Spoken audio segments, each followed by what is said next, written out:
Hi friends, అందరికీ నమస్తే. అయితే నిన్న మనం ఒక వీడియో చేయడం జరిగింది 99 రూపీస్ ఎర్టిగా కార్ అని. అయితే చాలా మంది ఆ ఫోన్ నెంబర్ కి మీ ఫోన్ పే లేదు అని చాలా కాల్స్ వచ్చినాయి. దగ్గర దగ్గర చూసిన తక్కువ మంది 1000 మందే, కానీ ఆ 1000 లో నియర్లీ ఒక 200 కాల్స్ అయితే వచ్చినాయి. మరి నేను వాళ్ళకి ఎవరో తెలియదు, నేను ఏందో తెలియదు, కానీ ఆ ఫోన్ నెంబర్ కి కాల్ చేసి కేవలం నన్ను నమ్మి ఆ ఫోన్ నెంబర్ కాల్ చేసి మీ ఫోన్ నెంబర్ ఫోన్ పే లేదని చెప్పడం జరిగింది. మరి ఇదే స్కామ్ ఏ రకంగా ఎంతమంది పెద్ద పెద్ద ఇన్ఫ్లుయెన్సర్లు ఒక స్టేజ్ వచ్చినాక, వాళ్ళకంటూ ఒక ఫాలోయింగ్ వచ్చినాక వాళ్ళు పెడుతున్నప్పుడు వాళ్ళని నమ్మి ఎంతమంది ఎట్లా మోసపోతున్నారు, ఎట్లా ఈ మనీ లాండరింగ్ అనేది చేస్తున్నారు మనం ఈజీగా అర్థం చేసుకోవచ్చు. అయితే ఈ గేమ్ వీళ్ళు ఏదైతే ఆడుతున్నారో ఇది పక్కా ఇల్లీగల్. ఇది తెలంగాణలో టోటల్ బ్లాంకెట్ బ్యాన్ ఉంది దీని మీద.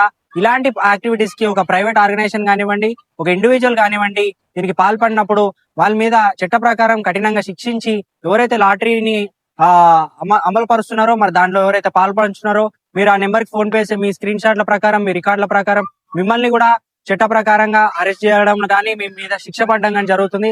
కాబట్టి మీరు ఇలాంటి వాటికి దూరంగా ఉండండి. మరి ఇలాంటి యాక్టివిటీస్ ఎవరైతే ఇన్ఫ్లుయెన్సర్ చేస్తున్నారో, మరి సోకాల్డ్ ఇన్ఫ్లుయెన్సర్స్ కొంతమంది ఉన్నారు. ఒకైనా ఇల్లు ఇస్తా అంటాడు, ఒకైనా ప్లాట్ ఇస్తా అంటుండు, మరి ఇంకొకైనా ఫార్చునర్, ఇంకొకైనా బిఎండబ్ల్యూ అంటాడు, ఇంకొకైనా తార్ ఇస్తా అంటాడు. ఇలాంటివి ఏవేవైతే ఉన్నాయో ఇవన్నిటిని మనం చట్ట ప్రకారం ముందుకు తీసుకెళ్దాం. ఎవరెవరైతే వీటికి పాల్పడుతున్నారో వాళ్ళ ఐడీస్ తో సహా, వాళ్ళ వీడియో ప్రూఫ్ తో సహా మనం అయితే పోలీస్ స్టేషన్ లో ఫిర్యాదు చేయడం అయితే జరుగుతుంది. మనీ లాండరింగ్ పాల్పడుతూ జనాలని మోసం చేసి 99 కి ఇల్లు ఇస్తామంటున్నారు. 99 ఎంతమంది దగ్గర తీసుకుంటున్నా మనకు తెలియదు, ఆ రికార్డులు అనేది లేదు. ఒక ఎగ్జాంపుల్ చెప్పాలంటే ఒక 200 రూపాయలు ఫోన్ మీకు ఇచ్చేసి వాడు ఇంకా ఒక 2000 రూపాయలు వేసుకుంటున్నాను. కాబట్టి మీరు జాగ్రత్త వహించండి. జాగ్రత్త వహించి మీ డబ్బులు అనేది సురక్షితంగా ఉంచుకోండి. ఆ లాటరీ మరి లాస్ట్ కి ఆ ఇంటి పక్కన ఉన్నోనికి తీస్తాడా, వాని ఇల్లు ఎదుర్కొన్నోనికి తీస్తాడా తెలియదు. ఏ మాత్రం నమ్మకం లేకుండా లాటరీలకు అయితే పాల్పడుతున్నారు. పోనీ ఆడు ఒక ప్రోడక్ట్ అమ్మి ఆ లాటరీ ప్రకారం మీకు ఫ్రీగా టికెట్ వచ్చింది అనడం కానీ, అట్లా కాకుండా కేవలం పక్కా లాటరీ స్కామ్ చేయాలని ఒక ఉద్దేశంతో direct ticket lottery ticket system మీరు దాంట్లో వేస్తాం, అందులోకి పేరు తీస్తే మీకు వస్తుందని ఇలాంటి వాటికి ఎవరైతే పాల్పడుతున్నారో వీరి మీద ఖబర్దార్, వీరి మీద చట్ట ప్రకారంగా శిక్ష చేయడం అయితే జరుగుతుంది.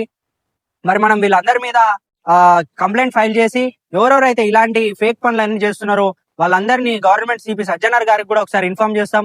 వారికి ఒకసారి మెయిల్ లెటర్ పెట్టి వీలైతే ఇన్ పర్సన్ గా కూడా కలిసి వాళ్ళ మీద కంప్లైంట్ ఇచ్చి మరి అసలు దీన్ని ఎట్లా ఆపాలి, బెట్టింగ్ ఎట్లయితే ఆపిండో సజ్జనార్ గారు, మరి దీని మీద కూడా ఒక బెల్ట్ తీసుకొని దీన్ని మొత్తం బ్యాన్ చేయాలని గవర్నమెంట్ అయితే మనం అడుగుదాం. మీరందరూ మా ఛానల్ ని ఫాలో అవ్వండి, మాకు సపోర్ట్ చేయండి. ఇలాంటి వాటిని అన్నింటిని ఖండించి ఇలాంటి వాటిని అరకడదాం. Thank you. Signing off Time speaks.